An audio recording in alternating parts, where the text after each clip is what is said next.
Live.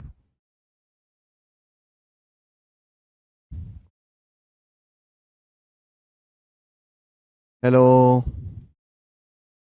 बच्चों। ए बच्चों।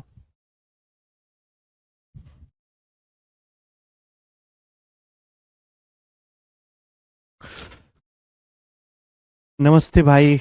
Good evening. कैसे हैं बच्चों आप सभी लोग?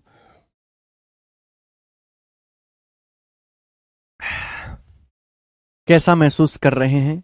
मैंने आपकी क्लास को थोड़ा सा लेट करवा दिया मेरे दोस्तों। सर, ओटीआर की लास्ट डेट क्या है?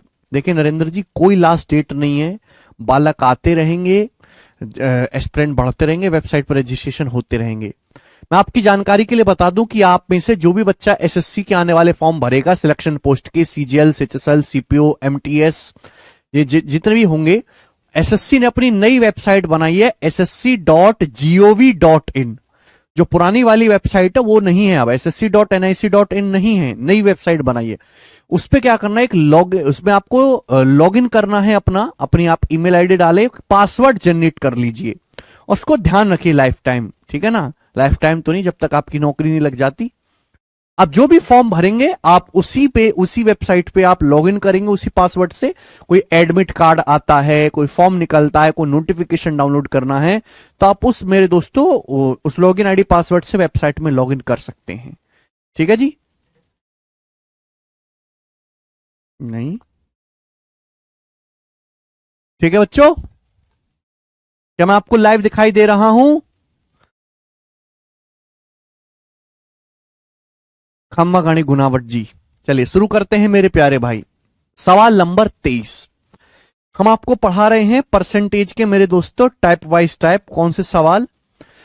जो परसेंटेज की बेसिक डेफिनेशन पर बेस्ड सवाल हैं, बिना कोई लैंग्वेज वाले। बताओ ना, ऐसा क्वेश्चन कल भी हुआ था। बोला है यदि 350 का 65% माइनस 250 का क्वेश्चन मार्क परसेंट प्लस 120 का 40% बराबर 158 है, तो आपसे पूछा है क्वेश्चन मार्क का मान क्या होगा। ये आपसे पूछा गया है, जल्दी से जवाब देंगे। कौन करेगा? हाँ जी, 4 ऑप्शन मेरे दोस्तों आपके सामने है, फटाफट जवाब दीजिएगा। 350 का 65% माइनस 250 का कितना मेरे प्यारे भाई? 250 का क्वेश्चन मार्क परसेंट। अब आप एक बात का जवाब दीजिए, 350 का 65% क्या होता है? पहले आप मुझे बताएंगे 350 का 65% होता क्या है, या 65% ऑफ 350 होता क्या है मेरे प्यारे भाई? देखो, 5% होता है 1/20, तो 65% हो गया 13/20। 5% 1/20, 5% का 13 गुना 13 पंजे 65, तो 13/20। तो 13/20 ऑफ 350, यही आएगा। जीरो से ये जीरो कट जाएगा मेरे प्यारे भाई। क्लियर है? आप बोलोगे हाँ जी सर बिल्कुल सही। चाहे तो आप इसकी गुणा कर लो या फिर ऐसे ही छोड़ दो, वो आप पे निर्भर करता है। 2 से हमारा 35 चला जाएगा मेरे प्यारे भाई 17.5 बार। अब देखेंगे, अब 13 की 17 में गुणा करेंगे 221 आएगा। मुझे याद है 13 गुणा 17 221, बहुत इजी नंबर है। और 13 की 0.5 आधे में गुणा करेंगे 6.5। 221 में 6.5 जोड़ेंगे तो 227.5 आ गया। कितना आ गया बेटे? 227.5 आ गया। ठीक है ना? आप बोलोगे हाँ जी सर बिल्कुल सही। ठीक है, चलो। उसके बाद minus question mark percent of 250 minus question mark percent of 250। ये क्या आएगा? Question mark percent of 250। आपको क्वेश्चन मार्क निकालना है। तो एक बार बताओ, ये जो 250% है, मैं इसको क्या लिख सकता हूं? 250% क्या है? 50% 1/2 होता है, तो 250% कितना आएगा? 5/2। 250% कितना आएगा? 5/2। तो क्वेश्चन मार्क परसेंट ऑफ 250 को मैं लिख सकता हूं 250 की परसेंट में गुणा 250%, 5/2 आ जाएगा। अगला, प्लस 120 का 40% या 40% ऑफ 120। देखिए परसेंट से 2 जीरो कट जाएगा, 4 गुणा 12 आ जाएगा 48। बराबर मेरे दोस्तों क्या आ गया? 158 हो गया, बराबर 158 हो गया। बोलो बात को समझे भाई। 120 का 40% क्या होता है? 48 होता है। केवल कैलकुलेशन है और इसमें कुछ भी दम नहीं है। अब देखो बच्चों, 48 जब उधर जाएगा तो 158 में से 48 घटाएंगे तो कितना हो जाएगा? 110, 110 आ जाएगा। ठीक है, आपको क्वेश्चन मार्क निकालना है। 110 जब इधर आएगा भाई 227.5 में से जब आप इधर 110 घटाओगे तो कितना आ जाएगा? 117.5, 117.5 बराबर आ गया मेरे दोस्तों क्वेश्चन मार्क गुणा 5/2। आप बोलोगे हाँ जी सर बिल्कुल सही, क्वेश्चन मार्क गुणा 5/2। ठीक है जी, क्लियर है यहां तक? कोई परेशानी? इसलिए मैं कह रहा था कि दशमलव में रहने देते तो कैलकुलेशन थोड़ी कम होती। चलिए कोई बात नहीं मेरे प्यार भी, 5 से चला ही जाएगा। 5 से कितनी बार चला जाएगा? 5 दूनी 10, ये 5 तिया 15, अभी और 2 5 बच्चे 25, तो क्वेश्चन मार्क आएगा 23.5 का दुगुना, 23.5 का दुगुना 47, यानी कि क्वेश्चन मार्क जो आपका 47 आ गया। सी ऑप्शन सवाल का आंसर है 47, 47 इसका आंसर है। तो सिंपल स्टेप बाय स्टेप आपको कैलकुलेशन करनी है। एक स्टेप का सवाल है, दूसरे स्टेप में आपका आंसर आ जाएगा। ठीक है, कल भी ऐसा सवाल हुआ था मेरे प्यारे बच्चों। आगे चलेंगे और क्वेश्चन लेंगे ऐसे ही। सवाल नंबर 24, कोई लैंग्वेज नहीं है इन सवालों में बेटे, इन सवालों में कोई लैंग्वेज नहीं है, मात्र आपको कैलकुलेशन करनी है। समझ नहीं आया तो दोबारा रिपीट करके देखो, दोबारा समझाने लायक तो है नहीं ये चीज, किसको दोबारा समझा के टाइम वेस्ट किया जाए, इतनी इज्जत है ही नहीं इसकी। इसकी इज्जत उतनी है जितनी समाज में आजकल पढ़े लिखे लोगों की है। ठीक है जी, बस उतनी ही है। चलिए अगला सवाल आपके सामने, बताओ सवाल नंबर 24, बहुत बेहतरीन, बहुत जबरदस्त और बहुत प्यारा सवाल है। इससे प्यारा सवाल नहीं आ सकता। ये बैंकिंग के पेपर का पूछा हुआ क्वेश्चन है, बैंकिंग के पेपर का। हमें साफ साफ देखो एक क्वेश्चन मार्क यहां से निकालना है कि क्वेश्चन मार्क क्या होगा। पहले सवाल पढ़ लीजिए मेरे दोस्तों, सवाल देख लीजिए। सवाल है 78.5% of 640, 78.5% of 640 plus 36% of 785 minus question mark बराबर 29 गुणा 21। 29 गुणा 21 मेरे प्यारे भाई, ये अपन को करना है। अब बच्चे क्या करेंगे? 640 का 78.5% निकालेंगे, 785 का 36% निकालेंगे। आपको नहीं लगता कि यहां कैलकुलेशन बहुत बढ़ जाएगी? तो ये सवाल स्मार्ट बच्चों के लिए बैंकिंग के पेपर का पूछा हुआ सवाल है। गौर से देखो मेरे दोस्तों, यहां बीच में क्या हो रहा है? प्लस। देखो दोनों जगह एक ही नंबर इस्तेमाल हो रहा है, 78.5, यहां भी 78.5, 785। आप बोलोगे सर ये बिल्कुल सही यार, ये तो बड़ा आसान हो गया सर, ये तो बड़ा आसान हो गया। आप बोलोगे हाँ जी बिल्कुल सही, मजा आ गया, कोई प्रॉब्लम नहीं। मेरे प्यारे भाई देखिए मैं आपको कई बार बता चुका हूं, अगर आपके सामने लिखा हुआ है 78.5% ऑफ 640, तो इस बात का मतलब केवल इतना सा है कि सीधी सीधी गुणा, इसका मतलब है 78.5 गुणा परसेंट गुणा 640। केवल ये मतलब है, गुणा आगे पीछे कैसे भी करी जा सकती है, यही मीनिंग है। सबके बीच में किसका साइन है? मल्टीप्लाई का। अब दशमलव के बाद एक अंक है 0, ए 0 से दशमलव कट जाएगा, ऐसे नहीं कर सकता बच्चों में, दशमलव से 0 नहीं काट सकता। क्या 785 को अलग करके मैं ये परसेंट 64 के साथ नहीं लगा सकता?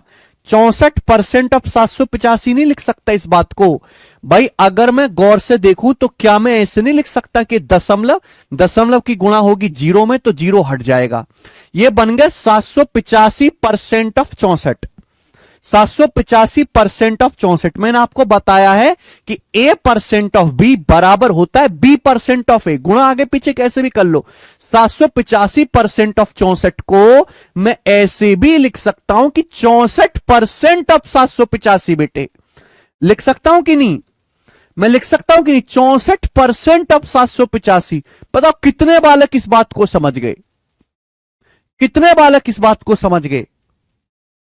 अभी 785% ऑफ 64 को मैं ऐसे भी लिख सकता हूं 64% ऑफ 785।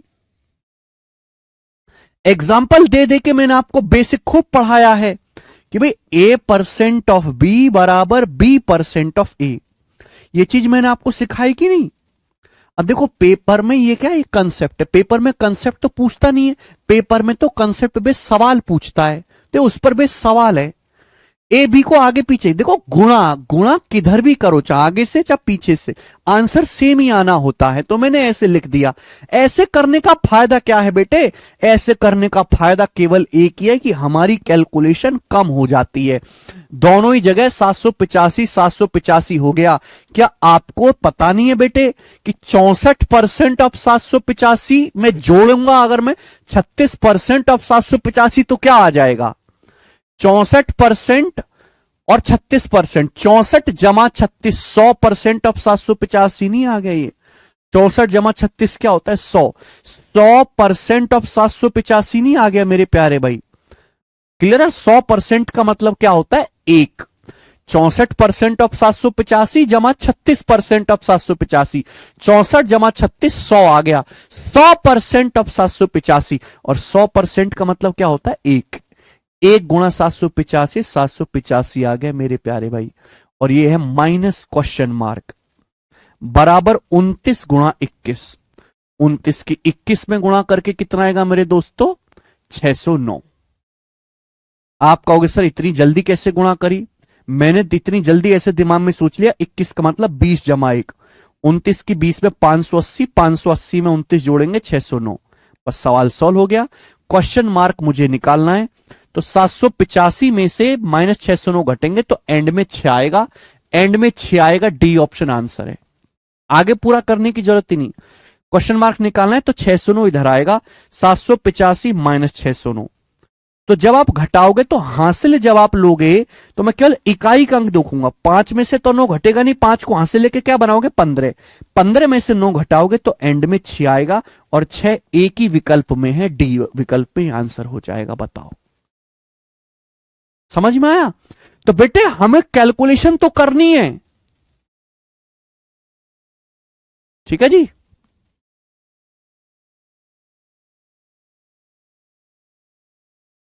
लेकिन दिमाग लगा के, अगर आप यहां पे गधों की तरह कैलकुलेशन करने लगते तो आप देखो कितना कैलकुलेटिव और लेंदी सवाल हो जाता ये, ठीक है जी। अगर आप मेरे थॉट प्रोसेस को पकड़ोगे तो एक स्टेप में सवाल होगा, चाहे कैसा भी सवाल हो बेटे।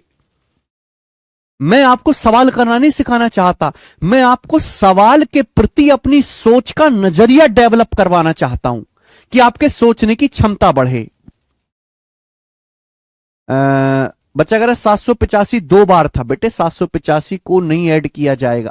अखिलेश जी कह रहे हैं, अखिलेश जी बेटे अगर आपके सामने ऐसे लिखा हुआ 3x प्लस 2x अखिलेश, तो आप क्या लिखोगे, 3x प्लस 2x क्या लिखोगे अखिलेश जी, बताओ जरा क्या लिखोगे अखिलेश, क्या आप 3x प्लस 2x 5x लिखोगे कि नहीं लिखोगे, हैं? यहां भी तो यही है, बीच में क्या है प्लस, ये ऑफ का मतलब गुणाइए, ऑफ का मतलब गुणा, 64% प्लस 36%, 785 दोनों में, 785 दोनों में कॉमन बचेगा, 64% प्लस 36%, तो 64 36 100% ऑफ 785। चलिए रिकॉर्डेड नहीं है एकदम, फिर से रिपीट करके देखिएगा। देखो जिन बच्चों ने, मैंने बहुत आसान तरीके से समझाया है, लेकिन जिन बच्चों ने कभी जिंदगी में कभी गणित देखा ही नहीं, उनके लिए अभी भी मुश्किल होगा। तो भैया वो एक बार में नहीं समझेंगे, उनको 2-3 महीने का समय चाहिए।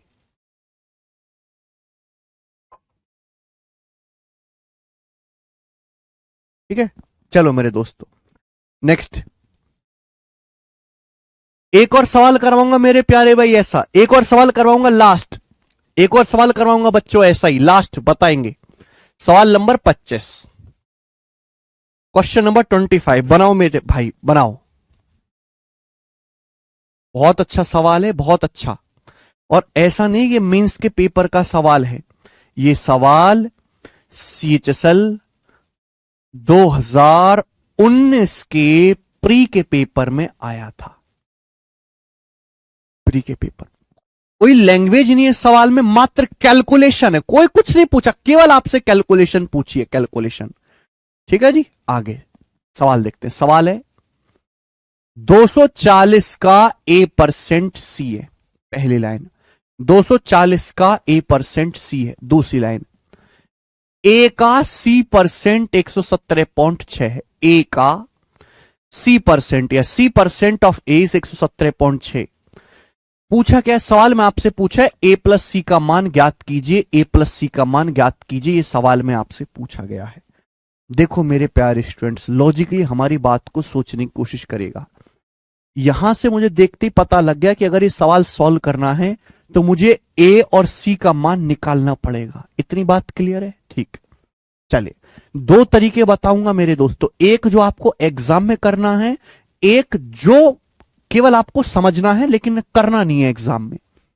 पहली लाइन दिया 240 का ए परसेंट सी, 240 का ए परसेंट सी, या फिर A percent of, A percent of मतलब गुणा, ए परसेंट ऑफ 240 बराबर सी। ये मेरे दोस्तों दिया है आपको। क्लियर है? पहली लाइन आप बोलोगे हां सर पहली लाइन यही है। बच्चे ये 240 को परसेंट के साथ लगा लो। 240% क्या होता है? आप मुझे बताओ 240% क्या होता है? हमने आपको सिखाया है भाई कि 20% 1/5। ये 240% है 12 गुना, 12 दूनी 20 गुना 12 240 होता है ना, 12 गुना 12/5। अगर 20% 1/5 होता है तो 240% हो गया 12/5 बराबर सी। सी मेरे प्यार भी समझे? अगर मैं सी को नीचे लाऊंगा तो यहां से ए से सी का जो रेशियो आएगा, अनुपात, 5 ऊपर जाएगा 12 नीचे आएगा, 5/12। क्या आ गया? ये ए से सी का अनुपात आ गया। क्या आ गया बेटे? ए से सी का अनुपात। अनुपात समझते हैं आप? रेशियो समझते हैं? ए से सी का रेशियो है। रेशियो क्या चीज होती है? जैसे सपोज एग्जाम्पल लेते हैं, जैसे सपोज मेरे पास 350 रुपए हैं, मेरे पास 350 रुपए हैं, तुम्हारे पास 500 रुपए हैं। कितने रुपए? 500 रुपए। तो अगर मैं खुल्लम खुल्ला बताऊंगा तो पड़ोसी को पता लग जाएगा, हो सकता है पड़ोसी आके छीन ले।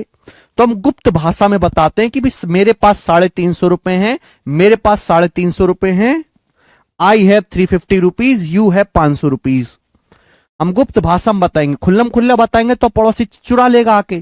तो इसका अनुपात ले लेते, किससे कट रहा है? 50 से। 50 से 350 7 बार, 50 से 500 कटेगा 10 बार। यानी कि मेरे पास और आपके पास जो पैसा है उसका अनुपात 7:10 है। 7:10 अनुपात का मतलब मेरे प्यारे भाई कि अगर मेरे पास 7 रुपए हैं तो तुम्हारे पास 10 रुपए हैं, मेरे पास 14 हैं तो तुम्हारे पास 20 हैं। 3 गुना करो, अनुपात में किसी नंबर से गुणा करो, कोई फर्क नहीं पड़ता। मेरे पास 21 रुपए हैं तो आपके पास 30 है, मेरे पास 5 गुना करो, 35 रुपए हैं तो आपके पास 50 रुपए हैं। क्लियर है? आप बोलोगे हां जी सर बिल्कुल सही, कोई प्रॉब्लम नहीं। यानी कि मेरे पास और आपके पास जो धनराशि है उसका अनुपात ये है। ठीक है जी, ये अनुपात, ये कोई एग्जैक्ट वैल्यू नहीं है। अगर मैं अनुपात हटाऊंगा तो एक वेरिएबल से गुणा होती है। यानी कि मेरे पास अगर 7x रुपए हैं तो आपके पास 10x रुपए होंगे। अब x का मान कुछ भी हो सकता है, x का मान कुछ भी हो सकता है, सवाल पे डिपेंड करेगा। अगर हम अनुपात हटाते हैं तो एक संख्या से, एक वेरिएबल से गुणा होती है कि अगर मेरे पास 7x रुपए हैं तो तुम्हारे पास 10x रुपए हैं। बेशक हम चैप्टर परसेंटेज पढ़ रहे हैं, लेकिन आप अपने आप को, दिमाग को खाली करके मत बैठो। परसेंटेज में रेशियो का इस्तेमाल होगा। आपसे सवाल में ए प्लस सी पूछा, 2 रास्ते हैं, या तो आप ए और सी का मान निकालो या फिर चेक कर लो। भाई ए से सी का अनुपात 5:12 है। इसका मतलब कि अगर ए का मान 5 है तो सी का मान 12 है। रेशियो एग्जैक्ट वैल्यू नहीं है। ए का मान 5 है तो सी का मान 12 है। इसका मतलब ए की वैल्यू अगर 5 का मल्टीपल है तो सी की वैल्यू 12 से कटने वाली संख्या होगी कोई। इसका मतलब बच्चों ये हुआ कि अगर ए का मान 5 का मल्टीपल आएगा और सी का मान 12 से कटने वाली संख्या होगी। ए सी का रेशियो 5:12 है। इसका मतलब ए की जो वैल्यू है वो 5 के से कटने वाली कोई संख्या होगी और सी की जो वैल्यू है 12 से कटने वाली कोई संख्या होगी। समझ में आया? ये मतलब है जो इस बात का। सवाल में ए प्लस सी पूछा है, अगर ए का मान 5 यूनिट है तो सी का मान 12 यूनिट है। तो अगर मैं ए प्लस सी करूंगा, ए प्लस सी, तो ए प्लस सी जो भी आएगा 5 जमा 12 17। ए प्लस सी का मान जो भी आएगा वो 17 से कटने वाला नंबर आएगा। भाई अगर ए का मान 5 यूनिट है तो सी का मान 12 है, तो ए प्लस सी क्या आएगा, 5 जमा 12 17, यानी कि 17 से कटने वाला नंबर आएगा। तो मैं केवल ऑप्शन में चेक करूंगा कि कौन सा नंबर 17 से कटता है। 17 से 196 नहीं कटता, 14 का वर्ग। 17 260 से नहीं कट 260 नहीं कटता 17 से। 144 17 से नहीं कटता, ये 17 से कटता है। 17 कम 17 बच गया 6, 17 चौक 68, ये नंबर 17 से कटता है, ये आंसर हो जाएगा। बस सॉल्व। मुझे आगे सवाल को सॉल्व करने की जरूरत ही नहीं है। मैंने ना ए का मान निकाला, मैंने ए और सी का एग्जैक्ट मान निकाला ही नहीं, मैंने केवल रेशियो की मदद से सवाल सॉल्व कर दिया। रत्नेश करें समझ नहीं आया, कोई जरूरत नहीं समझने की, नहीं आया समझ में बस छोड़ दीजिए, अपने आप आ जाएगा कुछ समय के बाद, मानो मेरी बात। जरूरी की सारी समस्या का हल भी निकाला जाए, जरूरी की करोड़पति आज बना जाए। अरे आज बिजनेस खोलो तो सही, एक दिन बनोगे भी। समझ में नहीं आया इसका मतलब ये नहीं कि मैंने अच्छा नहीं पढ़ा है, ये बालक कैसे कर रहे हैं जल्दी जल्दी। समझ में नहीं आया इसका मतलब यह है कि आपने जिंदगी में कभी गणित नाम की बीमारी को डील ही नहीं किया। धीरे धीरे आपकी पहले डर दूर होगा। 17.6 की कोई जरूरत ही नहीं मेरे प्यारे भाई, ठीक है। तो ये सवाल को करने का बेसिक तरीका है, बेसिक तरीका। मुझे लगता है ये बात सभी बच्चों को समझ में आई होगी। अगर आपको इस सवाल को पूरा सॉल्व करना है तो आपको आगे जो है करना पड़ेगा मेरे प्यारे भाई, ठीक है जी। यहां तक किसी बच्चे को कोई डाउट, आप बोलोगे नहीं सर कोई भी डाउट नहीं है, कोई भी परेशानी नहीं है। आगे चलते हैं नेक्स्ट चीज जी। अगर आपको पूरा सवाल सॉल्व करना है जी, तो ये पहली लाइन दी है कि a% गुणा a% ऑफ 240 बराबर सी। यहां से a से c का रेशियो आ गया। यहां से मेरे दोस्तों ये आ गया, c की वैल्यू क्या आ गई 12a/5। आगे क्या दिया मेरे दोस्तों, आगे आपको दिया c% ऑफ a बराबर 117.6, या a का मतलब गुणा a का c% बराबर 117.6। ये दूसरी लाइन आपको दी है मेरे दोस्तों। अब यहां पे आपको मजदूरों की तरह सॉल्व करना पड़ेगा, मजदूरों की तरह। समझ में आए मेरे प्यारे भाई, आप बोलोगे हां जी सर। बस सी की वैल्यू कितनी है, सी की वैल्यू है 12a/5। यहां से सी का मान कितना है, सी का मान है 12a/5। ये सी का मान है, सी का मान कितना है 12a/5। आप बोलोगे हां जी सर। ये वैल्यू यहां रख दो, ये वैल्यू आप यहां रख दीजिए। यहां पे सी की जगह क्या रख देंगे, सी की जगह आप रख देंगे 12a/5। सी की जगह रख देंगे 12a/5। ये परसेंट है, परसेंट का मतलब होता है 1/100। परसेंट का क्या मतलब होता है 1/100। परसेंट मतलब 1/100, परसेंट मतलब 1/100। मैंने कुछ नहीं किया राक्षसों, कुछ नहीं किया मैंने। सवाल में दिया ए का c% 117.6 का मतलब गुणा ए का c% बराबर ये है। सी की जगह क्या है, पहली स्टेप में आपको दे रखा है सी का मान है 12a/5। परसेंट का मतलब 1/100। वैल्यू रख दी, कैलकुलेशन कर लो। यहां से कैलकुलेशन करोगे तो 12 से जाएगा, 12 निम्मा 108, बचेगा 9, 12 8 96। तो a गुणा a क्या हो गया a स्क्वायर। a स्क्वायर बराबर क्या आएगा, a स्क्वायर बराबर क्या आएगा, ये 500 है। 500 की गुणा करेंगे 9.8 में, 500 की 9.8 में गुणा करेंगे 4900। 500 की 9.8 में गुणा करेंगे 4900 आएगा। 4900 a स्क्वायर 4900 आ गया। तो a का मान आ गया 70, अंडर रूट लेंगे 70 का वर्ग होता है 4900। a का मान 70 आ गया। अगर a का मान 70 आ गया तो c का मान क्या यहां से आ जाएगा, a का मान 70 आ गया तो c का मान क्या है 12a/5। a की जगह 70 रख देंगे, 5 से 70 जाएगा 14 बार, 12 गुणा 14 आ गया मेरे प्यारे भाई यहां से 168। तो a का मान 70 आया है, c का मान 168 आया है। सवाल में आपसे पूछा a+c, ये इसका पूरा सॉल्यूशन है जो कि बहुत लेंदी है। a की जगह मैंने 70 रखा, b की जगह मैंने 168 रखा, दोनों को जोड़ा 238 इसका आंसर आएगा। बात समाप्त, ठीक है जी, ओके। लेकिन पेपर में ऐसा कुछ नहीं करना, इस तरीके से करोगे तो पेपर में बहुत टाइम जाएगा। हमेशा सवाल को ज्यादा से ज्यादा ऑप्शन से करने की कोशिश करो। मुकेश कहने सर समझ नहीं आता है मुझे कुछ भी मैथ। मुकेश जी कोई परेशानी नहीं है, केवल मुर्दे की तरह पढ़ते रहिए पढ़ते रहिए पढ़ते रहिए। एक दिन आपके दिमाग के ढक्कन खोलेंगे और आपको थोड़ा थोड़ा समझ में आना शुरू होगा। मैं अक्सर बच्चे से कहता हूं कि बालक ऐसे हैं जिन्होंने जिंदगी में कभी मैथ नहीं पढ़ा और वो चाहते हैं कि सर जो पढ़ा रहे हैं हमें तुरंत आ जाए, हमें कभी नहीं करा कुछ भी, हमको तुरंत आ जाए, हमको तुरंत आ जाए। हमने कभी जिंदगी में कोई फिजिकल काम नहीं करा, हम चाहते हैं कि हम एक दिन कराटे क्लास करें और ब्रूसली बन जाए, एक दिन कराटे क्लास करें ब्रूसली बन जाए। नहीं नहीं भाई साहब, कतई नहीं। हमको करना क्या चाहिए, हमको बस मुर्दे की तरह ऐसे जैसे मर गए प्राण निकल गए, बस ऐसे देखते रहना चाहिए, देखते, हिलना नहीं, बस देखते रहना है। 15 दिन बाद, 20 दिन बाद, 25 दिन बाद दिमाग के ढक्कन खुलेंगे। उस दूसरे बच्चे से बिल्कुल तुलना मत करो अपनी, जो बहुत मेहनत करके आया है, उस बच्चे से तुलना मत करो, ठीक है ना। चलिए आगे चलते, नेक्स्ट अगला सवाल। देखो मैंने आपको 4 टाइप के क्वेश्चन कराए, ठीक है भाई। अगर आप कहीं और पढ़ेंगे तो ये सब सवाल करवाएंगे ही नहीं, करवाई नहीं जाएंगे आपको, कि मुश्किल होता है बच्चे के लिए। मैं तो हर चीज करवाता हूं, चाहे वो आसान हो चाहे मुश्किल हो। अगर आप कहीं और से पढ़ेंगे तो मैं आपको गारंटी देता हूं कि आपको ये चीज पढ़ा ही नहीं जाएगी, क्योंकि टीचर को अच्छी तरीके से पता है बच्चे समझेंगे नहीं, वो इग्नोर कर देंगे। चलो अगला टाइप, ध्यान से सुनेगा मेरे दोस्तों, सवाल नंबर 26 अगला, नेक्स्ट क्वेश्चन।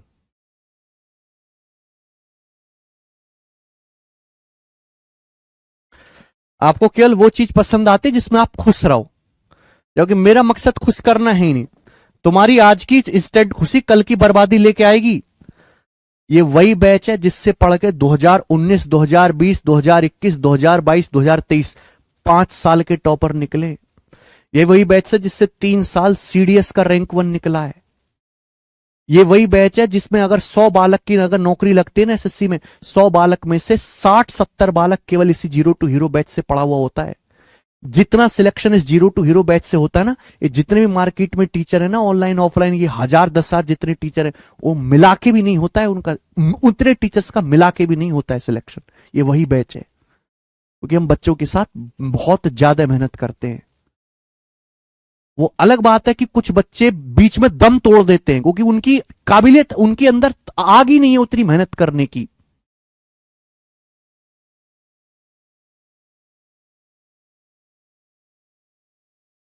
कभी जो बच्चे सिलेक्ट हो चुके हैं ना, जो बच्चे सीनियर हैं, जो बच्चे की नौकरी लग चुकी है, लाइब्रेरी में जो बच्चे सिलेक्ट हो चुके हैं, एक बार जाके उनसे पूछो कि जीरो टू हीरो बैच में किस टीचर से पढ़े थे, तब वो आपको बताएगा। ऐसे ही थोड़ा सड़क से उठ के आ गए हैं, 5-5 साल से यहीं से टॉपर निकल के आ रहा है, इसी बैच से पढ़ के, और कहीं से नहीं। जी अगला सवाल जीडी का। अनाज के किसी भंडार में से 1/8 हिस्सा सड़ा हुआ है, उस भंडार में अनाज का कितना % सड़ा हुआ नहीं है। बहुत बेसिक सी बात। अब धीरे धीरे यहां से लैंग्वेज वाले सवाल होंगे, लैंग्वेज वाले। हमारे पास अनाज है, अनाज का एक स्टॉक है, उसमें 1/8 हिस्सा सड़ा हुआ है, तो पूछा कितना % हिस्सा सड़ा हुआ नहीं है। देखिए टोटल तो अनाज 100% होता है, आपसे परसेंटेज में पूछा है ना, टोटल तो बच्चों 100% होता है। 100% में से कितना सड़ा हुआ, 1/8 हिस्सा। बच्चों मैं आपको 1/8 हिस्सा बता चुका हूं, 1/8 होता है 12.5%। 12.5% अनाज एक स्टॉक में सड़ा हुआ है, पूछा कितना हिस्सा सड़ा हुआ नहीं है। तो टोटल 100% है बेटे, टोटल अनाज तो 100% होता है। 100% में से 12.5% अनाज सड़ा हुआ है, तो कितना हिस्सा सड़ा हुआ नहीं है, घटा देंगे, बाकी सड़ा हुआ नहीं है। 100 में से 12.5 घटाएंगे तो 87%, 87.5% अनाज बिल्कुल ठीक है, सड़ा हुआ नहीं है। यह बात लेकिन आपको लिखनी नहीं थी बच्चों, यह जीडी का ऐसा सवाल है जो पेन फ्री होना चाहिए। हाँ इतने इजी भी आते हैं रजत जी, हर टाइप के सवाल आते हैं, इजी भी मॉडरेट में, मैं दोनों ही करवाऊंगा। लेकिन आपकी इच्छा ऐसी कि केवल इजी इजी होता रहे, कि हमसे होता रहे, हमसे होता रहे, ऐसा नहीं। तुम्हारी खुशी नहीं देखी जाएगी, ये देखा जाएगा कि पेपर में किस हिसाब से चीज आ रही है। पेपर में मुश्किल चीज आ रही है तो मुश्किल पढ़ाएंगे, आसान आ रही है तो आसान पढ़ाएंगे, मॉडरेट आ रही है तो मॉडरेट पढ़ाएंगे। ठीक है, चलो सवाल नंबर है आपके सामने 27। एक और क्वेश्चन बिल्कुल ऐसा ही मेरे प्यारे भाई, सवाल है सीपीओ 2019 के एग्जाम का, बिल्कुल एक और ऐसा ही सवाल, सीपीओ 2019। सोच समझ के बताइएगा, गलती मत करिएगा, सोच के बताइएगा।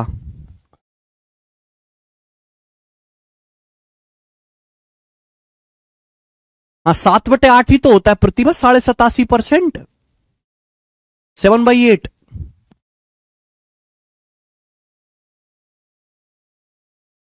बताओ, सीपीओ 2019 के एग्जाम का पूछा हुआ सवाल है, बोला है, ध्यान से सुनिएगा मेरे दोस्तों। फोटोग्राफ शब्द में ये सवाल जो है केवल परसेंटेज की परिभाषा पे, जो परसेंटेज का बेसिक जानता है वो बालक इन सवालों को करेगा। यदि फोटोग्राफ शब्द में पीएच के स्थान पर एफ लिख दिया जाए तो अक्षरों की संख्या में कितने प्रतिशत की कमी होगी? फोटोग्राफ शब्द में पीएच के स्थान पर अगर एफ लिख दिया जाए तो अक्षरों की संख्या में कितने प्रतिशत की कमी होगी? बहुत सारे बच्चे सवाल का आंसर 10% बता रहे हैं, कुछ बच्चे 20% बता रहे हैं। जो 10% बता रहे हैं वो जल्दबाजी कर रहे हैं और उनका आंसर गलत है। आप कहोगे सर कैसे? फोटोग्राफ शब्द में पीएच की जगह हमने क्या लिख दिया? हमारे पास एक लेटर है फोटोग्राफ वर्ड, पीएच की जगह हमने एफ लिख दिया, तो बताओ अक्षरों की संख्या में कितने परसेंट की कमी होगी? बताओ पहले कितने अक्षर थे फोटोग्राफ में? 1 2 3 4 5 6 7 8 9 10 गिन लिए मैंने, पहले 10 अक्षर थे। हमको पीएच की जगह एफ लिखना है, तो सोचो भाई, पीएच यहां भी है, पीएच यहां भी है बेटे, यही तो ध्यान नहीं दिया आपने, केवल एक ही चीज देखी। अगर मैं पीएच की जगह एफ लिख दूंगा तो बताओ कितने लेटर कम हो जाएंगे? 2 लेटर कम नहीं हो गए? पहले 10 थे, अब 8 ही रह गए, 2 लेटर कम हो गए। पहले 10 थे, कितने लेटर कम हो गए? 2 लेटर कम हो गए। कमी होगी 2/10। 1/10 होता है 10%, 2/10 होता है परसेंट में 20%। 1/10 10%, 2/10 20%, तो 20% की कमी हो जाएगी भाई, ये आंसर है। बताओ,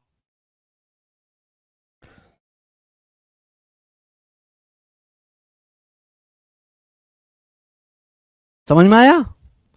तो चीज को ध्यान से पढ़ें, कभी कभी बहुत आसान सी चीजें भी जोश जोश में जल्दबाजी में गलत हो जाती हैं। ठीक है, आगे चलें। नेक्स्ट, अगला टाइप, ठीक है ना, 2 क्वेश्चन हो गए जी। ऐसे अगला टाइप, सवाल नंबर है बच्चे आपके सामने यहां पर अब 28 नंबर बनाए। अगला टाइप, जितना मैं पढ़ा रहा हूं केवल उतना काफी, आपको घर पे जाके अपनी तरफ से कुछ भी करने की जरूरत नहीं है, ना कोई प्रीवियस ईयर का सवाल लगाना, ना कोई पीडीएफ सॉल्व करनी, कुछ नहीं। जितना बस हम क्लास में पढ़ा रहे हैं उतना काफी है। बस आप उसका रिवीजन कर लो और एग्जाम से कुछ दिन पहले मॉक टेस्ट लगा लेना, बस।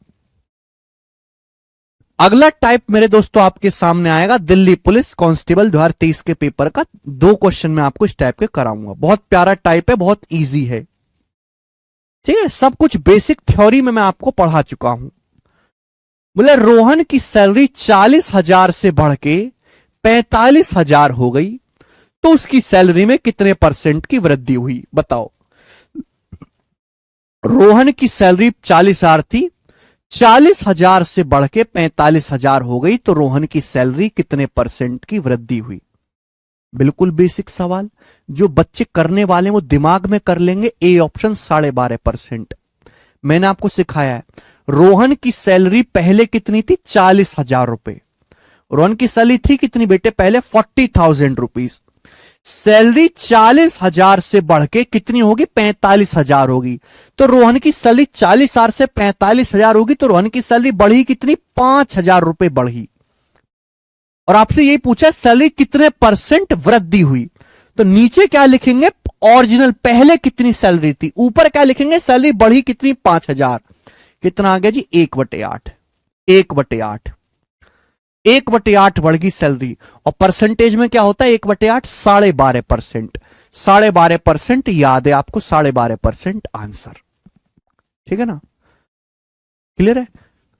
बच्चे ना केवल इतना सीखने में राजी होते हैं। अगर इस टाइप का मैं सवाल करवा के अगला टाइप शुरू कर दूं, हर बच्चा आप में से खुश रहेगा, समझ में, वो लगेगा हाँ बहुत बढ़िया हो गया, बिल्कुल हमने पढ़ लिया टाइप वाइज टाइप, कुछ छूटा नहीं है। लेकिन एग्जाम में केवल इतनी डाटा, सवाल यही आएगा, लेकिन एग्जाम में केवल इस इतने इजी डाटा के सवाल आए ऐसा जरूरी नहीं है। सेम क्वेश्चन मैं आपको दूंगा, लेकिन आपको नानी याद आ जाएगी जब सवाल में कैलकुलेशन बढ़ा दी जाती है। सवाल हम आपसे पूछ रहे 29वां बताओ, ये सवाल भी दिल्ली पुलिस कांस्टेबल के ही एग्जाम का है, 2023 का, बनाए जरा, बोलिए। यह सवाल भी दिल्ली पुलिस कांस्टेबल के ही एग्जाम का है। एक शहर की जनसंख्या 2017 में 3,68,000 से घटकर 2020 में 3,27,200 हो गई। शहर की जनसंख्या में कितने प्रतिशत की कमी हुई? और आंसर आपको नियरेस्ट इंटीजर लगभग में बताना है। आंसर क्या आपको बताना है? निकटतम पूर्णांक तक आपको आंसर बताना है, निकटतम पूर्णांक तक। यह सवाल है, करो जरा, इसे करके बताओ। सेम क्वेश्चन, सेम एग्जाम का सवाल बनाइए।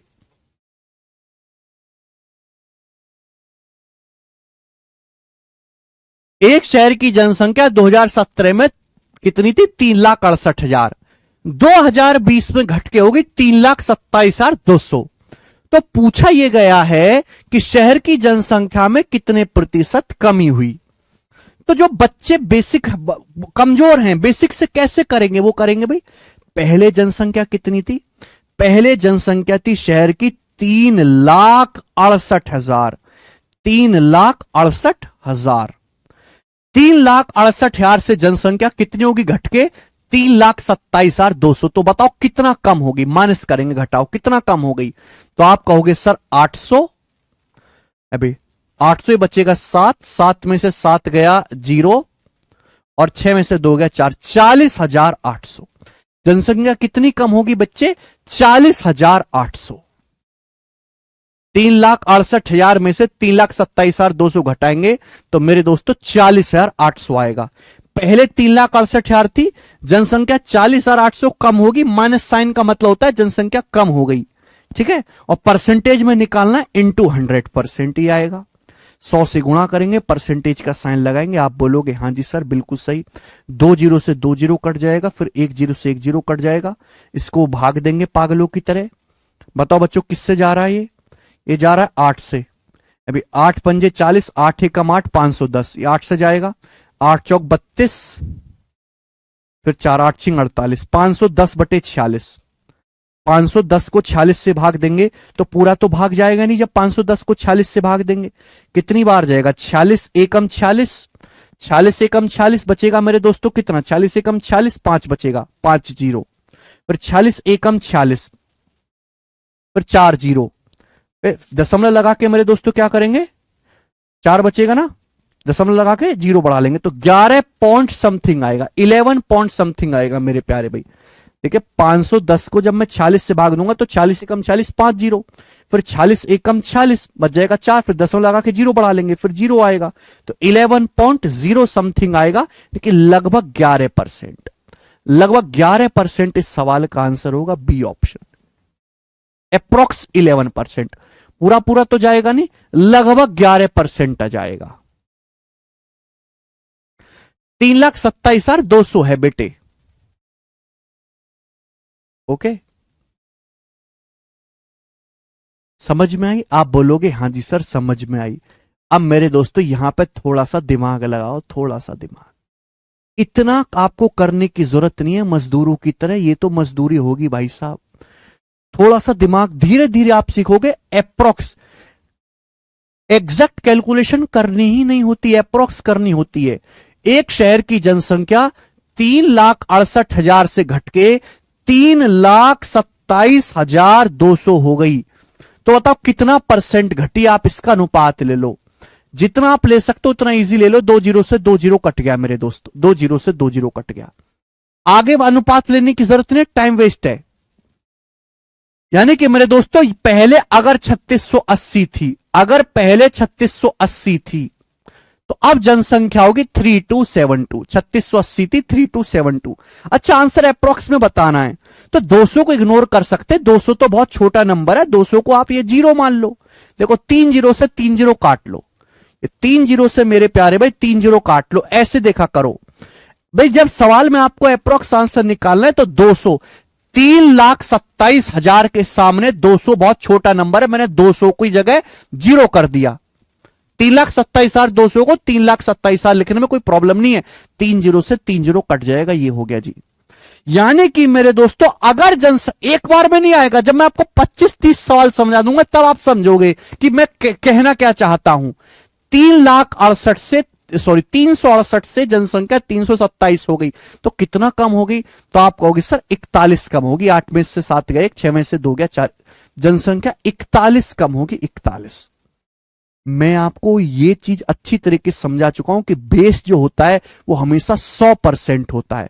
अगर जनसंख्या पहले 368 थी तो 368 से जनसंख्या अब कितनी हो गई, 327 हो गई, तो जनसंख्या कम कितनी होगी, 41। तो 10% से तो ज्यादा है ना, ये तो उत्तर होएगा ही नहीं। बेस जो होता है बेटा 100% होता है। 368 जो है ना, 368 ये 100% की वैल्यू है, 100% की वैल्यू। ये जो 368 है ये 100% है। बेस हमेशा 100% होता है, मतलब ये हुआ कि 368 का 41 कितना परसेंट है। अगर पहले जनसंख्या 368 थी तो 41 कम होगी, 368 का 41 कितना परसेंट है। अगर 368 का 10% में निकाला जाए, 10 से भाग दो, तो 36.8 आएगा। अगर 368 का 10% भी निकाला जाए, मैं दिमाग में सोचता कि भाई 368 का 10% होता है, 10 से भाग देना 36.8, ये 41 है, यानी कि 10% से ज्यादा कम हुई है। ये आंसर नहीं हो सकता, इनमें से आंसर होगा। अगर मैं 368 का 12% निकालूं, 12%, अरे 368 है, 368, दिमाग में सोचो, अगर 368 का 12% भी निकाला जाए, आपको लग रहा होगा क्या कर रहे हैं, क्या बकवास की चीज है, लेकिन अभी नहीं आएगा इसका महत्व समझ में, आपको 25-30 सवालों के बाद आएगा, इसलिए आप मुर्दे की तरह सुनते रहे। 368 का 12% भी निकाला जाए, अरे दिमाग में सोचो, 300 का 12% 36 होता है, 68 को समझो 70, 70 का 12% 84 होता है, ये तो 44 पहुंच जाएगा। 36, 8, 44 दिमाग में कर लेता मैं चीज।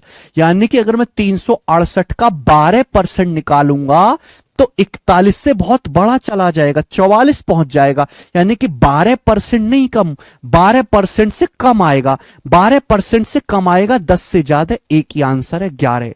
पेपर में आप ऐसे सोचोगे, और ये सब चीज करने में मेरे प्यारे भाई आपको मात्र 5 सेकंड का समय लगेगा, 5 सेकंड का।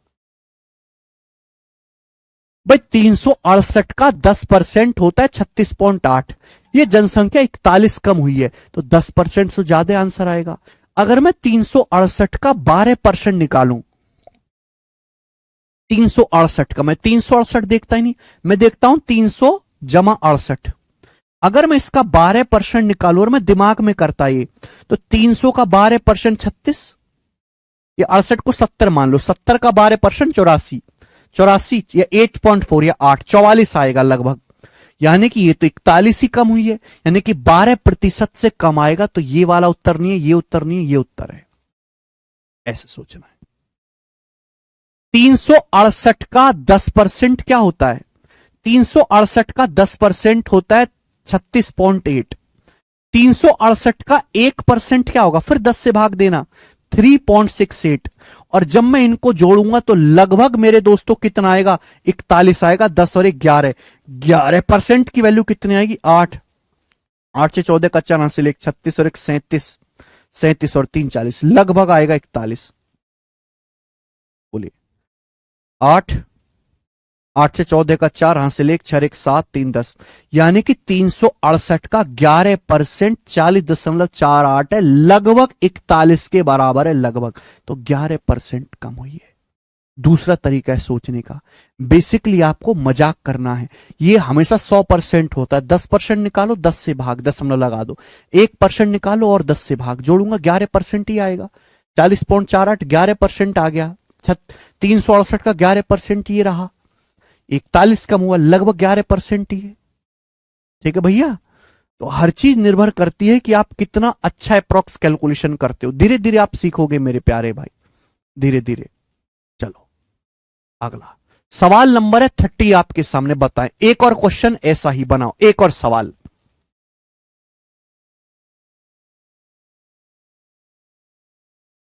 सवाल है 1894 का 74% उस संख्या के 39% से कितने प्रतिशत ज्यादा है। बिल्कुल सरल और बेसिक और मामूली सी बात, ढंग से पढ़ेगा। सवाल में बोला है कि 1894 का 74% उसी संख्या के 39% से कितने प्रतिशत अधिक है, और आंसर बताना है दशमलव के 2 स्थानों तक सही। 1894 का 74% उसी संख्या 1894 के 39% से कितना प्रतिशत ज्यादा है। देखो, इस 1894 का सवाल से कोई लेना देना है ही नहीं, ये केवल आपको कंफ्यूज करने के लिए दिया है। सवाल इतना सा है कि 1894 का 74%, 1894 के 39% से, 1894 के 39% का मतलब गुणा 1894 के 39% से कितना ज्यादा है ये। 1894 का 74%, 1894 के 39% से कितना ज्यादा है। बेटे जब मैं अनुपात लूंगा तो 1894 तो कटना ही था, इसकी लिखने की जरूरत क्या थी। 1894 की जगह कोई और नंबर होता 1716, कोई और नंबर होता 21,600, कोई फर्क नहीं पड़ता भाई। सवाल 1894 देखो मत, देखो किसी संख्या का 74%, किसी संख्या का 74% उस संख्या के 39% से कितना ज्यादा है। 74% उस संख्या के 39% से कितना ज्यादा। रेशियो ले लो मेरे दोस्तों, ये परसेंटेज भी कट जाएगा मेरे प्यारे भाई। यानी कि सवाल मात्र इतना सा था कि 74 जो है वो 39 से कितने प्रतिशत ज्यादा है। 74 39 से कितने प्रतिशत ज्यादा है। इस सवाल के ऑप्शंस देखो कितने दूर दूर है। बेसिक बच्चा कैसे करेगा, बेसिक बच्चा ये करेगा कि 74 39 से कितने परसेंट ज्यादा है। बेस क्या आएगा 39। आप बताओ कितना ज्यादा है। 74 में से 39 जब आप घटाओगे, 74 में से 39 घटाओगे तो कितना आएगा मेरे दोस्तों 35 आएगा। और परसेंटेज में इंटू 100%, परसेंटेज में निकालना है गुणा 100%, ये आएगा। 39 से 74 कितना ज्यादा है, 35 ज्यादा है। बेस क्या 39, इसको भाग करेंगे, 3500 को भाग देंगे 39 से, तब जाके आंसर निकालेंगे। बताओ क्या आएगा। 3500 को 39 से भाग देने पर क्या आएगा, सोचो। 3500 को 39 से भाग देने पर क्या आएगा, सी ऑप्शन। अरे 39 से 74 कितना ज्यादा है, 35 ज्यादा है। 35/39 परसेंटेज में निकालना है 100%। 3500 को 39 से भाग देंगे क्या आएगा, बताओ। 3500 को आप 39 से भाग नहीं दे सकते, ये आएगा। लगभग भाग देंगे, ये आएगा 89.74%। ये हो गया मजदूरों वाला तरीका जो जनरली बच्चे करते हैं, जो किताबों में लिखा हुआ है। इतनी जरूरत नहीं है। आपको परसेंटेज निकालना आता है, बहुत अच्छी बात है। अपनी नॉलेज को रखो अपने धोरे, कोई नहीं पूछने वाला तुमको आप भाग देना आ रहा है कि नहीं आ रहा। मैं कह रहा हूं कि परसेंटेज तो निकालना ही नहीं होता, एप्रोक्स कैलकुलेशन करनी होती है। बोला है 74 39 से कितना ज्यादा है, 39 है बेस, और बेस हमेशा 100% होता है। बेस है 100%। 39 से 74 कितना ज्यादा है, 39 से 74 35 ज्यादा है। कितना ज्यादा है, 35। सवाल केवल इतना सा है बेटे कि बेस अगर 39 100% की वैल्यू है, अगर 39 100% की वैल्यू है, तो 35 कितने प्रतिशत की वैल्यू है, ये सवाल है। मैं ऐसे नहीं करूंगा कि 39 से 74 कितना ज्यादा है, 35 ज्यादा है बटे 39 गुणा 100%, और मैं करूंगा पहले 3500 फिर 3500 को भाग दूंगा 39 से। इतना टाइम नहीं है बेटे, ऐसे तो मैं बुढ़ा हो जाऊंगा सवालों करते करते। बेस 39 है, 39 से 74 कितना ज्यादा है, मैं सिखा चुका हूं। बेस हमेशा 100% होती है, 100% से कम या ज्यादा चेक करना है। बेस है 39, 39 100% है, 74 कितना ज्यादा है, 35। अगर 39 100% के बराबर है तो 35 कितने परसेंट के बराबर है? आप कहोगे सर कैसे निकाले, नहीं सोच पा रहे क्या? 35 को ऐसे नहीं लिख सकते क्या? 35 को ऐसे नहीं लिख सकते? 39 माइनस 4 लिख सकते हो कि नहीं? 35 को ऐसे नहीं लिख सकते 39 माइनस 4? मैं दिमाग में सोचता, क्योंकि विकल्प बहुत दूर दूर हैं, बहुत ज्यादा दूर दूर हैं। बेस 39, बेस 39, 39 मतलब 100%। अगर 39 100% है तो 4 कितना परसेंट है? आप खुद सोचो। अगर 39 100% के बराबर है, अगर 39 100% के बराबर है तो 4 कितने परसेंट के बराबर है? 4। बेटे अगर मैं 10 से भाग दूं, 10 से भाग दूं तो 3.9 आएगा, 10%। अगर 39 100% है तो 3.9 10%। 3.9 10%। में दिमाग में सोचता 39 का 10% होता है 3.9, ये तो 4 है, तो 4 10% से हल्का सा ज्यादा आएगा, 4 10% से हल्का सा ज्यादा आएगा। भाई अगर 3.9 10% के बराबर है तो 4 10% से हल्का सा ज्यादा होगा। मैं 3.9 में 0.1 जोड़ूंगा, 4 पहुंच जाओगे। अगर 3.9 10%, ये चीज लिखनी नहीं होती बेटे, ये तो भी आप बेसिक लेवल पे इसलिए लिखना पड़ रहा है, बाकी लिखना नहीं पड़ेगा। अगर 3.9 10% के बराबर है तो 4 10% से हल्का सा ज्यादा आएगा। अब 100 में से 10 घटाओगे 90%, तो 90% से हल्का सा कम, 90% से हल्का सा कम एक ही ऑप्शन है, 89.74 ये आंसर है। 90% से हल्का सा कम, ये आंसर हो गया।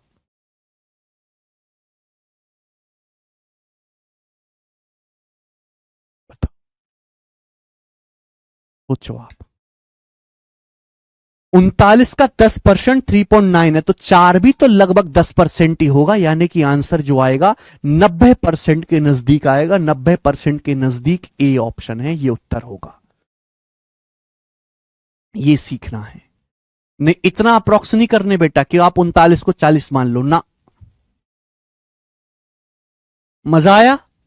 धीरे धीरे डेवलप होगा, ऐसा नहीं कि आप तुरंत ही सीख जाएं। बहुत स्लो प्रोसेस है, स्लो प्रोसेस। नहीं आया कोई दिक्कत नहीं, आगे बढ़ जाओ, आगे बढ़ जाओ, आगे। अगला अगला टाइप मेरे दोस्तों आपके सामने, अगला टाइप है मेरे प्यारे भाई। 3 क्वेश्चन इस टाइप के होंगे, 3 क्वेश्चन। सवाल नंबर 31 बताएं। ठीक है जी, टाइप समाप्त। नेक्स्ट आ गया आपके सामने, बनाओ। एक फैक्ट्री में, in a factory 48% of number of male worker is equal to 2/3 of female worker. What the ratio of male to that of female in the factory. बहुत बेसिक सवाल है, कुछ भी नहीं है। सवाल अक्सर पेपर में आते हैं कि एक कारखाने में मेल वर्कर का 48% फीमेल के 2/3 के बराबर है। एक कारखाने में मेल भी हैं और कारखाने में फीमेल भी हैं, फीमेल भी हैं। बोला है मेल संख्या का, मेल वर्कर्स का 48%, पुरुषों की संख्या का 48%, महिला श्रमिकों की, महिला कर्मचारियों की संख्या के 2/3 के, 2/3 के बराबर है, ये बोला। सवाल में पूछा मेल फीमेल की संख्या का अनुपात कितना है। मेल वर्कर का 48%, फीमेल के 2/3 के बराबर है। बताओ 48% होता क्या है? आप ये बात जानते हो कि 4% 1/25, ये 48% है। 48% कितना आएगा? 12/25। 4% अगर 1/25 है तो 48% कितना आएगा मेरे दोस्तों? 12/25 आएगा कि नहीं आएगा? बोलिए। आप बोलोगे हां जी सर बिल्कुल आएगा। यहां से 2 से 12 कितनी बार चला जाएगा? 6 बार। 2 छिक्का 12, ये एफ आएगा नीचे। तो मेल से फीमेल की संख्या का अनुपात क्या आएगा? मेल और फीमेल की संख्या का अनुपात क्या आएगा? 25 उधर पहुंचेगा, 25/18, 6×3=18। मेल से फीमेल की संख्या का अनुपात 25 ऊपर पहुंचेगा, 6 नीचे आएगा, 6 की 3 में गुणा हो जाएगी 18। मेल फीमेल की संख्या का रेशियो है 25:18, टी ऑप्शन। बहुत बेसिक है ये टाइप। सी नहीं है गोपाल, डी ऑप्शन है। ऐसे क्रॉस मल्टीप्लाई भी नहीं जानते क्या आप लोग कि 25 की गुणा यहां हो जाएगी, 6 की गुणा इस 3 में हो जाएगी 18। अब ये भी बतानी पड़ेंगी क्या बातें आपको। अब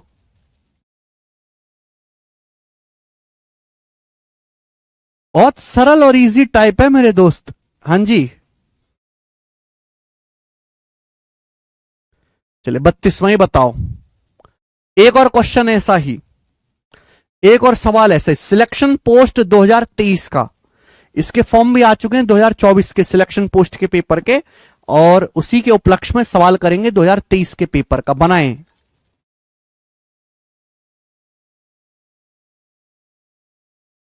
प्रैक्टिस प्रैक्टिस कोई बुक नहीं, केवल शीट आपको लगानी है बस, दैट्स इट। यदि किसी संख्या का 20% दूसरी संख्या से घटाया जाए और तो दूसरी संख्या घटकर 70% हो जाती है, तो पहली संख्या का दूसरी संख्या से अनुपात क्या होगा। बिल्कुल बेसिक सवाल, और जैसे सवाल कहे वैसे आपको लिख देना है। यदि किसी संख्या का 20% दूसरी संख्या से घटाया जाए तो दूसरी संख्या घटकर 70% हो जाती है। Second number decreases to its 70%, decreases to शब्द लगाए है ना, ग्रामर पढ़ लेना तो आपको समझ में आएगा। दूसरी संख्या घटकर 70% हो जाती है। दूसरी संख्या पहले 100% थी, दूसरी संख्या 100% से घटकर कितनी हो गई, 70% होगी जी खुद का। तो आपसे पूछा पहली संख्या का दूसरी संख्या से अनुपात क्या होगा। ठीक है बच्चों, कुछ भी नहीं है। मान लिया पहली संख्या a है और दूसरी संख्या b है, मान लो। आप मानने को XY मान सकते हो, फर्स्ट सेकंड मान सकते हो, जो आपको पसंद है। पहली संख्या a, दूसरी संख्या b। जैसे सवाल बोले वैसे करो।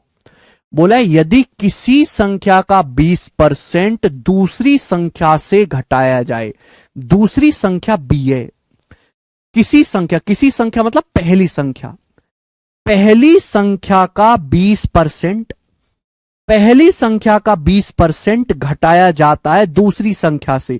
दूसरी संख्या क्या है, b। दूसरी संख्या में से पहली संख्या a का 20% घटाया जाता है। तो घटाने के बाद मेरे प्यारे भाई दूसरी संख्या घटकर 70% हो जाती है।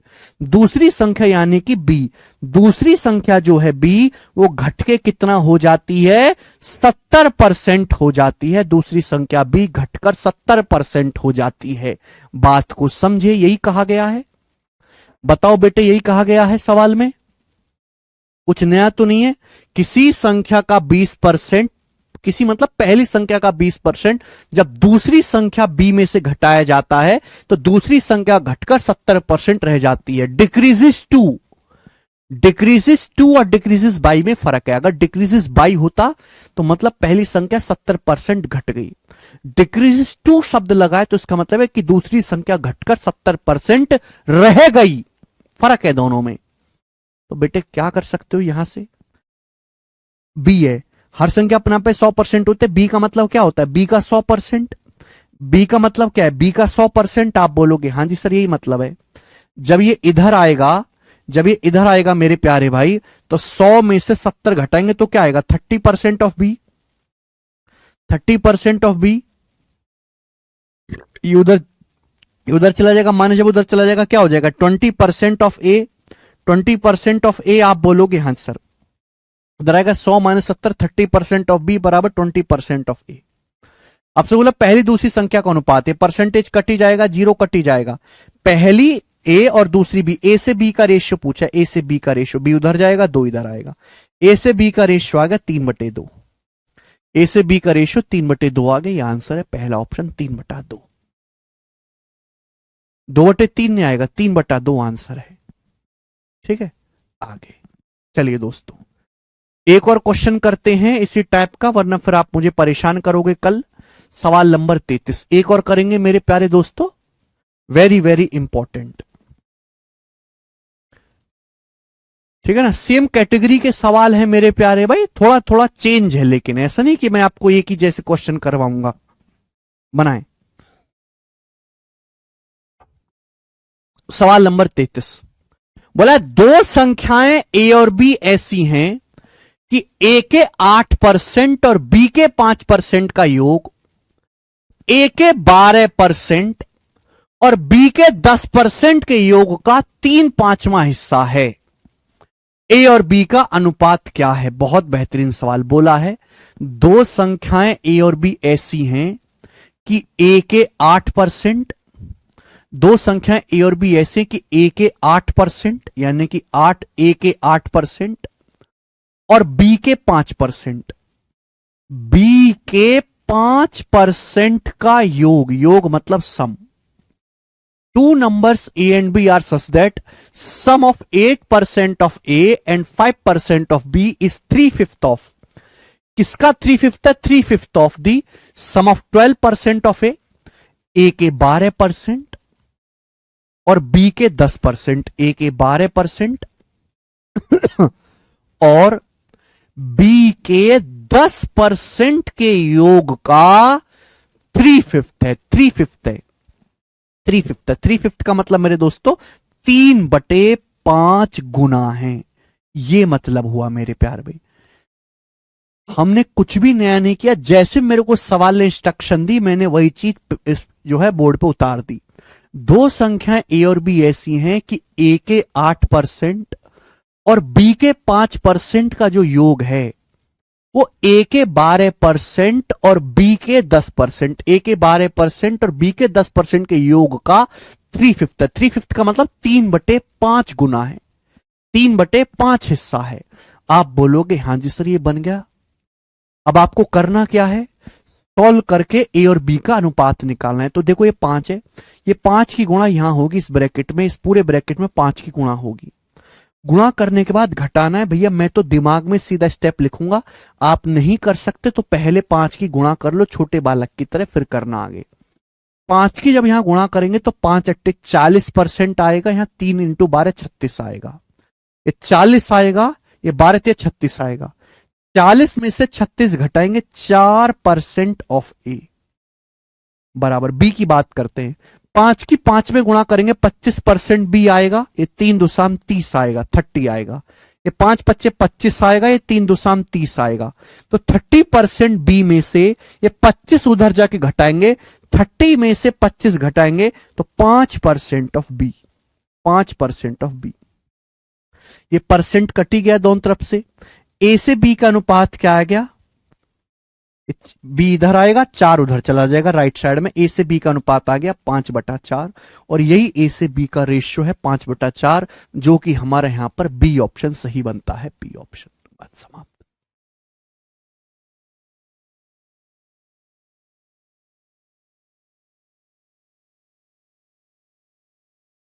ठीक है, मुझे लगता है आप इन बातों को आसानी से समझ पाए हैं स्टूडेंट्स। तो आज हम इतना ही छोड़ते हैं, इसके आगे की कहानी जो हम आपको कल बताएंगे मेरे प्यारे भाई। ठीक है, चलिए बाय।